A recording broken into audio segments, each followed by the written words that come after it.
자, 국회 문턱을 넘은 더 센 특검법에는 수사 대상자가 자수를 하거나 범죄 규명에 기여하는 것이 있을 경우에 형벌을 감경받을 수 있다. 이른바 플리 바게닝이라고 하죠. 사법협조자 형벌 감면 조항입니다. 이 내용이 이 특검법에 포함이 돼 있습니다. 내란 특검팀에서도 이 진상규명에 큰 도움이 될 것 같다라고 기대를 드러냈죠. 그만큼 특검 수사에 다시 한번 동력이 붙을 수 있지 않겠냐, 이런 관심이 모아지고 있습니다. 이 플리 바게닝이라는 것은요, 영미권에서는 일반화가 돼 있습니다. 하지만 우리나라에서는 이 특검에 한해서 처음으로 이번에 도입이 된 상황인데요. 이 조항이 관련자들의 자백을 유도하거나 아니면 아주 중요한 증언을 이끌어낼 수 있는 변수가 될 수 있을지 관심이 모아지는 겁니다.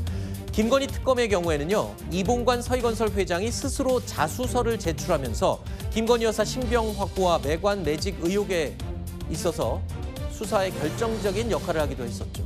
내란 특검 수사에선 누구의 새로운 진술이 확보되느냐, 또는 어떤 결정적인 증거가 나올 수 있느냐, 이런 기대가 나올 수밖에 없는 상황입니다. 자, 특검에서 이런 부분들이 과연 어떤 역할을 할지. 하지만 이런 부분도 있습니다. 범죄 연루자와 협상을 해서 형을 조정한다는 것. 이게 우리나라에서는 흔하지 않은 것이기 때문에 우리 국민들이 봤을 때 법감정이라고 하죠. 국민들이 바라보는 법감정, 그리고 진짜 정의의 개념에서 봤을 때 이게 좀 과연 상충하는 게 아닌가라는 반론도 있습니다. 자, 이 얘기를 잠시 나눠보겠습니다.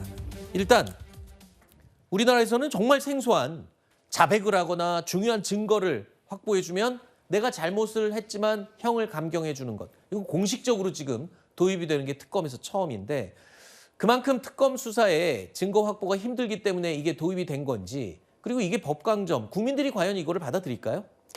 일단 이 플리바게닝이라는 것은 말씀하셨던 것처럼 저희 나라에서는 공식적으로 우리나라에서는 통용되지 않는 것이죠. 그런데 이제 마약 수사와 관련해 가지고는 이게 어느 정도 유연성을 발휘하고 있다고 제가 알고 있어요. 네. 그러니까 플리바게닝은 범죄자를 더 많이 잡으려고 하는 게 아닙니다. 그런 것보다는 신속하게 잡아야 될 필요성이 있는 것이죠. 예를 들어서 마약 같은 경우는 이게 퍼져버리면 더 사회적으로 더 심각한 상황을 초래할 수 있기 때문에 빨리 신속하게 잡는 게 중요하잖아요. 네. 그런 차원인 것처럼 이 특검 수사도 타임 리미트가 있는 겁니다. 이게 특검이 세월아 내월아 몇 년 동안 할 수 있는 게 아니라 이게 주어진 시간과 또 주어진 제한적인 인력이 있기 때문에 여기에 대해서 수사를 빨리 속도를 내려고 하는 것이기 때문에, 또한 내밀한 관계에 있어서는 내부 진술과 폭로와 증언이 필수적인 경우들이 종종 있습니다. 예를 들어서 추경호 전 원내대표와 한덕수 전 국무총리와의 7분 동안 통화가 도대체 무슨 일이 있었는지에 대해서 알 수 있다면 사실 내란과 관련돼서 국민의힘도 빨리 오해에서 벗어날 수도 있는 것이고, 네. 혹여 죄가 있다면 빨리 단죄할 수도 있는 것이기 때문에 특검에서 이례적으로 플리 바게닝을 도입한 겁니다. 네.